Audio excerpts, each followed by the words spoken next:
Hello, you're watching the Open RAN Summit, part of our year-round DSP Leaders coverage. I'm Guy Daniels. Mavenir is one of the leading proponents of Open RAN and its virtualized network architecture, with work dating back to the early days of XRAN. Who better to give us a progress report on the current state of play of Open RAN and the lessons learned so far in what is still a relatively short time frame? Joining me now is John Baker, SVP of Business Development at Mavenir. Hello John, really good to see you again. Now, during this year's summit, we have been looking at the advances made to date on Open RAN and its deployment, as well as considering its prospects for the next couple of years. Can we start by identifying the progress of Open RAN, and can you give us an update as to where we are as an industry? Yeah, great to be with you, Guy. And certainly, as you say, it's been about 6.5 years since we really got into this Open RAN venture, with about 6 companies that really formed the basis of XRAN, which then moved into the ORAN Alliance. And as such, we have now over 127 companies in 21 countries actually participating in the Open RAN ecosystem. And, the initial criteria for Open RAN was to bring new system vendors as an alternative to the 2 trusted incumbents. And as such, today we have over 7 new system end-to-end suppliers in the Open RAN ecosystem. So I would argue strongly that to date, Open RAN has been a success, within the vendor community and in the operator community. Well, let's talk about that ecosystem, John, because central to Open RAN is the support of a broad and engaged ecosystem that covers technology companies through to apps developers. Is Open RAN succeeding with this goal? Where are we today in terms of ecosystem development? Yeah, I think, we've certainly got all of the, segments. And I think, I broadly classify the segments as the remote radio units, central units, distributed units, and then into the RIC, which is the new area of development going forward. But, within each of those categories, I think you probably got between 10 to 20 companies that are offering product which is ORAN compatible. Mavenir alone is integrated with 14 plus different radio vendors, over the last couple of years. And then, as of the end of last year, we've seen both Ericsson and Nokia really stepping up and starting to take the Open RAN journey. And to that extent, pretty much every trusted vendor in the marketplace is now on the Open RAN train. Well, as we've heard, a huge amount of work has been done to get Open RAN to this point. All eyes are now on commercial deployments, especially around brownfield sites. What's your view on the current adoption of Open RAN? Yeah, I think first of all, I would say, as I've always said in over the last few years, it's not a revolution, it's an evolution. And the adoption of Open RAN is really sort of based on, expiry of existing customer contracts, and new frequency bands becoming available.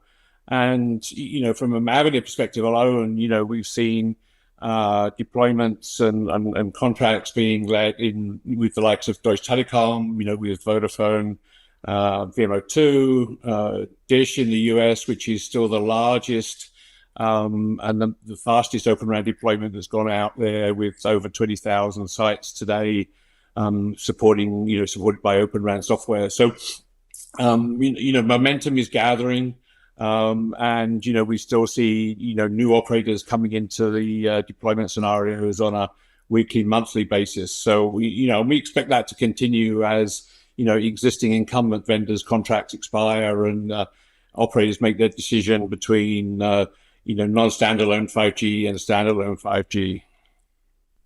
And there's obviously a lot more to come, John, but we've seen so much already. What have we learnt then so far? As an industry, what are the key learnings from getting Open RAN to this stage? Yeah, I think the biggest one is that vendors and operators have learnt to work together, and that's a huge step forward in the industry in terms of speed of innovation in which you can bring new technology, new interfaces, and new vendors to the table, and prove that, partners can work together and compete at the same time, and rapidly solve problems that may exist in terms of the integration process. And we've also seen that in the standardization world with the O-RAN Alliance, rapidly bringing new specifications together, and bringing them through the ETSI adoption process. And what this has shown overall is that, with Open RAN, we've really broken the generational labels effectively that have been tasked, such as 2G, 3G, 4G, where every 2-3 years, you come out with another generation of technology. Going forward with Open RAN being the basis of a 6G architecture and a 6G platform, there is absolutely no reason why, operators are working on the generational cycles anymore. You're going to see new technology solutions, new features, new applications coming out as and when operators and technology companies can actually innovate. So, I think it's a foundational change to the ecosystem, which is, we're going to see the benefits of going forward for a very long time to come. Well, let me bring you to another point, John, because a lot's been said about the comparative merits of Open RAN versus more traditional RAN. Now that we have data from a large number of trials and from early commercial adoption, what's the feedback so far on the performance of Open RAN? Yeah, so I think in terms of the major deployments and the tier one operators that Mavenir has been involved with, we're certainly seeing that Open RAN performs equally well, if not better, in certain areas than closed RAN. And so from that perspective, from a performance perspective and a feature parity perspective, we could argue that we're there, we're equal. There should be no differentiation in any of this. From a security perspective, Open RAN is proven and shown to be equal, from security perspective. So a lot of the early arguments that came out there from a number of the large incumbents about, the weaknesses have all been proven wrong, essentially. And so, it's now providing a strong platform to move forward on for next generation technologies. Well, finally, John, there have been a lot of positives, as we've heard, but we know we're not there yet.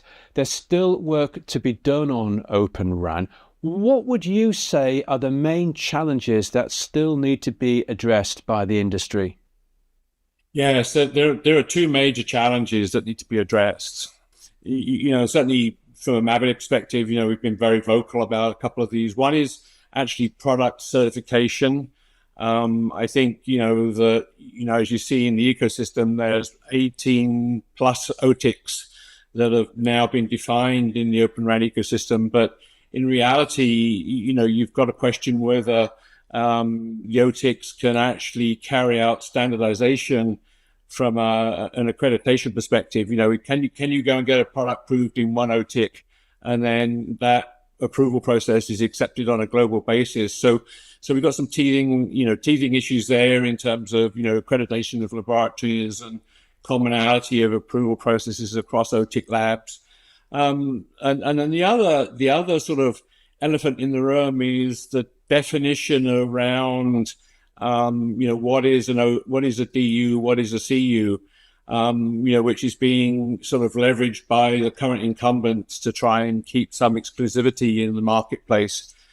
Just to explain the background of that is that, the great thing about O-RAN Alliance is that they didn't actually specify how you build a DU or a CU. The bad thing about it is they didn't specify how to build a CU and a DU. So, what you're left with is an operator to actually specify all the interfaces that are necessary on a common product, or the industry self-regulates to the extent that, all of the interfaces defined in the O-RAN architecture are actually available in those O-RAN products. What we're seeing is, certain vendors trying to keep proprietary interfaces in the products, as well as adding Open RAN interfaces, to the extent that those products will, again, give vendor lock in the marketplace. And I think, the industry is grappling with that issue to define what's the minimum configuration of a DU, what's the minimum configuration of a CU. I think on the front haul side with the Cat A, Cat B interfaces, I think, we're good in terms of those front haul interfaces. But, from an industry perspective and, the operators avoiding vendor lock, they need to be very careful about, making sure that the O&M interfaces and the necessary front haul interfaces support, both forward development and look after the legacy development that's already done. Otherwise, we're just going back into another form of vendor lock, which, was caused in the industry about 15 years ago. So, and if that happens, we end up negating all the positive work that's been done in Open RAN. But, we know the industry is trying to get their arms around it, and hopefully that will get resolved fairly soon. Well, let's hope so, John. It's going to be an interesting 12 months ahead. But we must leave it there for now. Good talking with you again, and thanks so much for sharing your views with us today. Yeah, absolute pleasure.